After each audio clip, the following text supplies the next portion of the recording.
ये आकाशवाणी रायपुर है। प्रादेशिक समाचार बुलेटिन के साथ मैं सुषमा श्रीवास।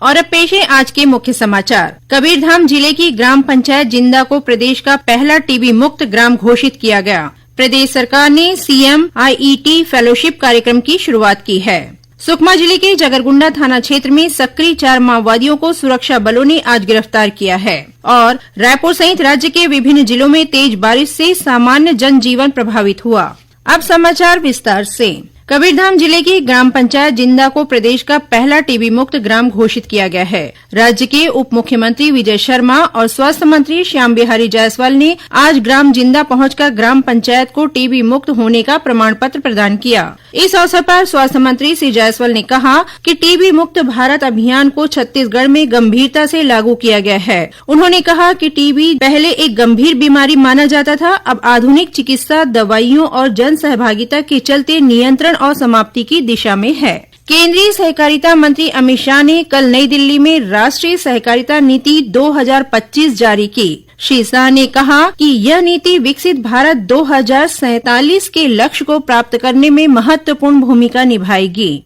भारतीय जनता पार्टी की नरेंद्र मोदी सरकार ने एक लक्ष्य रखा है कि 2027 में हम विश्व के तीसरे नंबर के अर्थतंत्र बनकर उभर आएंगे और मुझे विश्वास है हम चौथे नंबर पर पहुंच गए हैं, तीसरे नंबर पर जरूर पहुंच जाएंगे। परंतु इसके साथ साथ सबका सामूहिकता के साथ विकास हो और सबके विकास के माध्यम से देश का विकास हो, ऐसा मॉडल बनाना ये भारतीय जनता पार्टी का मूल विचार है, भारत का मूल विचार है।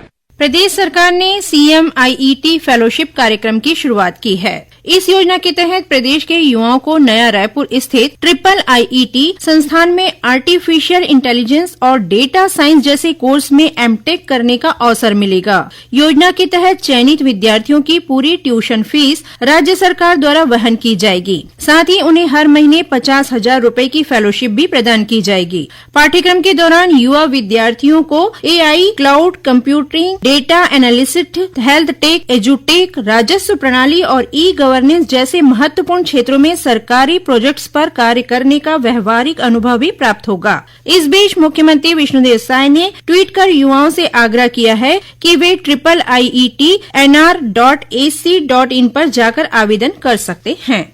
मुख्यमंत्री विष्णुदेव साय ने आज जशपुर जिले के ग्राम बगिया में आयोजित कार्यक्रम में स्वच्छता दीदियों को सम्मानित किया। इस अवसर पर मुख्यमंत्री ने कहा कि स्वच्छता केवल एक अभियान नहीं बल्कि हम सभी की सामूहिक जिम्मेदारी है। उन्होंने कहा कि देश को स्वच्छ और स्वस्थ बनाने में स्वच्छता दीदियों की भूमिका अत्यंत महत्वपूर्ण रही है। गौरतलब है कि स्वच्छता सर्वेक्षण में जशपुर नगर ने 20 से 50,000 की जनसंख्या वर्ग में पूरे देश में 10वां स्थान प्राप्त किया है। वहीं मुख्यमंत्री ने आज जशपुर जिले के ग्राम बगिया से अत्याधुनिक सुविधाओं से लैस एम्बुलेंस को हरी झंडी दिखाकर रवाना किया। इस एम्बुलेंस में बेसिक लाइफ सपोर्ट सिस्टम सहित अन्य उन्नत सुविधाएं उपलब्ध कराई गई हैं। श्रोताओं, स्वच्छता सर्वेक्षण में इस वर्ष छत्तीसगढ़ के 7 नगरीय निकायों को राष्ट्रीय पुरस्कार मिले हैं। समसामयिक विषयों पर आधारित हमारा कार्यक्रम बातों बातों में इस बार स्वच्छता के क्षेत्र में छत्तीसगढ़ के उत्कृष्ट प्रदर्शन पर केंद्रित रहेगा। इस कार्यक्रम का प्रसारण कल 26 जुलाई को एफएम चैनल पर सुबह 9 बजे से और प्राइमरी चैनल पर सुबह 10:30 बजे से किया जाएगा। इसे छत्तीसगढ़ स्थित आकाशवाणी के सभी केंद्र रिले करेंगे। जशपुर जिले के पीएमश्री विद्यालय में अब जल्द ही एनसीसी और एयर स्क्वाड्रन की शुरुआत की जाएगी। यह एनसीसी की एयर स्क्वाड्रन प्रदेश की तीसरी एयर स्क्वाड्रन होगी। मुख्यमंत्री विष्णुदेव साय ने आज विद्यालय में एयर एनसीसी के लिए चयनित 25 मेधावी विद्यार्थियों को एनसीसी कैडेट्स का बैच लगाकर पंजीयन की शुरुआत की। इस एयर स्क्वाड्रन के जरिए जिले के युवाओं को अब एनसीसी में अपना कैरियर बनाने में मदद मिल सकेगी। सुकमा जिले के जगरगुंडा थाना क्षेत्र में सक्रिय 4 माओवादियों को सुरक्षा बलों ने आज गिरफ्तार किया है। पुलिस ने बताया कि केंद्रीय रिजर्व पुलिस बल, सीआरपीएफ और पुलिस बल की संयुक्त टीम ग्राम बोडनगुड़ा और बेदरे की ओर रवाना हुई थी। इसी दौरान घेराबंदी कर इन माओवादियों को पकड़ा गया। आरोप है कि ये माओवादी पिछले महीने बेदरे कैंप में तैनात सुरक्षा बलों को नुकसान पहुंचाने की नीयत से आईईडी लगाने की घटना में शामिल थे। इन माओवादियों के पास से एक टिफिन बम भी बरामद किया गया है। इनके खिलाफ जगरगुंडा थाने में कई मामले दर्ज हैं। इन सभी को दंतेवाड़ा न्यायालय में पेश किया गया, जहां से इन्हें न्यायिक रिमांड पर जेल भेज दिया गया है। प्रादेशिक समाचार आप आकाशवाणी रायपुर से सुन रहे हैं और अब आगे बढ़ते हैं बाकी के समाचारों की ओर। प्रदेश की राजधानी रायपुर सहित मध्य छत्तीसगढ़ के अनेक जिलों में आज सुबह से ही रुक रुक कर लगातार बारिश हो रही है। बारिश के कारण अनेक मार्गों पर पानी भर गया है। बारिश के कारण जनजीवन प्रभावित हुआ है। हमारे बिलासपुर संवाददाता ने बताया कि जिले के सीपत थाना क्षेत्र के झलमला के तुगन नाला में बीती रात एक कार बह गई। इस कार में 5 बच्चों सहित 9 लोग सवार थे। बिलासपुर जिले में लगातार हो रही बारिश से जनजीवन पूरी तरह अस्त व्यस्त हो गया है। नदी नाले उफान पर हैं। इसी बीच सीपत थाना क्षेत्र से गुरुवार की शाम एक दर्दनाक हादसा हो गया। खमरिया निवासी मोहन लाल साहू कार से परिवार और रिश्तेदार सहित कुल 9 लोगों के साथ ग्राम उच्च भट्टी मंदिर दर्शन करने गए थे। लौटते समय झलमला के तुगन नाले के पास पुल से गुजरते वक्त कार तेज बहाव में बह गई। कार में सवार 9 लोगों में से 8 लोग किसी तरह तैरकर बाहर निकल आए, लेकिन मोहन लाल का 3 वर्षीय बेटा तेजस अब भी लापता है। घटना की सूचना मिलते ही सीपत पुलिस और 12 सदस्यीय बचाव दल मौके पर पहुंचा। रात भर सर्च ऑपरेशन चलता रहा, लेकिन तेज बहाव के चलते बच्चे और कार का अब तक कोई पता नहीं चल पाया है। रवि शुक्ला, आकाशवाणी समाचार, बिलासपुर। वहीं कोरबा जिले से हमारी संवाददाता ने बताया कि भारी बारिश से कई गांवों का मुख्य मार्ग से संपर्क टूट गया है। कोरबा जिले में बीती रात से तेज बारिश हो रही है। बारिश की वजह से कई सड़कें जलमग्न हो गई है, तो वहीं ग्रामीण क्षेत्रों में पुल और पुलिया के ऊपर से पानी बह रहा है। आज सुबह करतला क्षेत्र में सोन नदी के उफान में एक 32 वर्षीय युवक राजेश मन्नेवार बह गया, लेकिन तेज बारिश के कारण रेस्क्यू में काफी परेशानियां आ रही हैं। वहीं इसी क्षेत्र में एक पुलिया के टूटने से 20 गाँवों का संपर्क टूट गया है। इधर दीपका कुसमुंडा क्षेत्र में भी सड़क टूटने और धंसने की वजह से आवाजाही ठप पड़ गई है। शहर के भीतर निचले इलाकों में पानी भरने की वजह से लोग परेशान हैं। मौसम विभाग की माने तो अभी 3 दिन तक इसी मौसम से कोई राहत के आसार नजर नहीं आ रहे हैं। आकाशवाणी समाचार के लिए कोरबा से मैं राजश्री गुप्ते। इधर सक्ती जिले में लगातार बारिश के कारण नदी नाले उफान पर हैं। मालखरौदा क्षेत्र के भेड़ी कोना पुल के बोराई नदी से 4 फीट ऊपर पानी बह रहा है। इससे आवागमन बंद हो गया है। वहीं छपोरा से हसौद जाने वाला मुख्य मार्ग भी बंद है। पुल के दोनों ओर गाड़ियों की लंबी लाइन लगी हुई है। पुलिस ने सुरक्षा की दृष्टि से बैरिकेड्स लगाया है।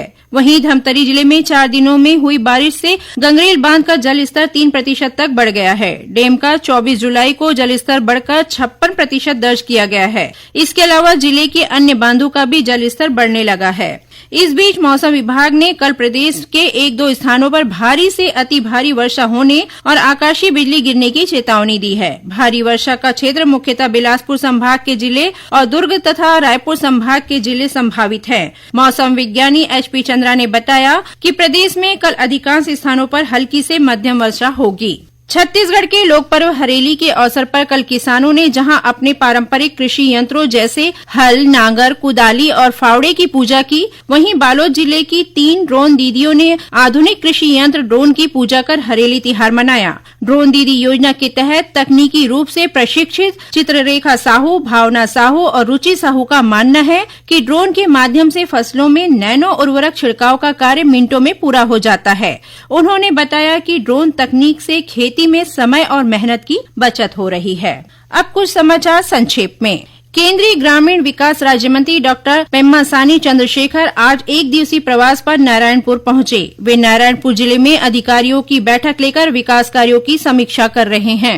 हाईकोर्ट ने एक याचिका पर सुनवाई करते हुए फार्मासिस्ट की भर्ती में बी फार्मा और उच्च डिग्रीधारी अभ्यर्थियों को भी मौका देने के लिए कहा है। हाईकोर्ट ने कहा कि इस भर्ती में सिर्फ डिप्लोमाधारी को ही पात्र बनाना गलत है। न्यायालय ने व्यापम को नया पोर्टल खोलकर योग्य अभ्यर्थियों से फिर से आवेदन लेने के निर्देश दिए हैं। कल कारगिल विजय दिवस है। इस अवसर पर मुख्यमंत्री विष्णुदेव साय ने कारगिल युद्ध में शहीद वीर जवानों को श्रद्धांजलि अर्पित की है। राज्य सरकार ने विपिन मांझी को राज्य सरकारी निर्वाचन आयुक्त नियुक्त किया है। छत्तीसगढ़ रियल एस्टेट नियामक प्राधिकरण रेरा ने बिलासपुर स्थित लोविना कोर्ट्स परियोजना में भूखंडों और मकानों की खरीदी बिक्री पर तत्काल प्रभाव से रोक लगाने का अंतरिम आदेश जारी किया है। और श्री राम लला दर्शन योजना के तहत मुंगेली जिले के 64 तीर्थ यात्रियों को जिला पंचायत अध्यक्ष श्रीकांत पांडे ने हरी झंडी दिखाकर अयोध्या धाम के लिए आज रवाना किया। अंत में मुख्य समाचार एक बार फिर। कबीरधाम जिले की ग्राम पंचायत जिंदा को प्रदेश का पहला टीबी मुक्त ग्राम घोषित किया गया। प्रदेश सरकार ने सीएम आईईटी फेलोशिप कार्यक्रम की शुरुआत की है। सुकमा जिले के जगरगुंडा थाना क्षेत्र में सक्रिय 4 माओवादियों को सुरक्षा बलों ने आज गिरफ्तार किया है। और रायपुर सहित राज्य के विभिन्न जिलों में तेज बारिश से सामान्य जनजीवन प्रभावित हुआ। इसी के साथ प्रादेशिक समाचार बुलेटिन समाप्त हुआ। नमस्कार।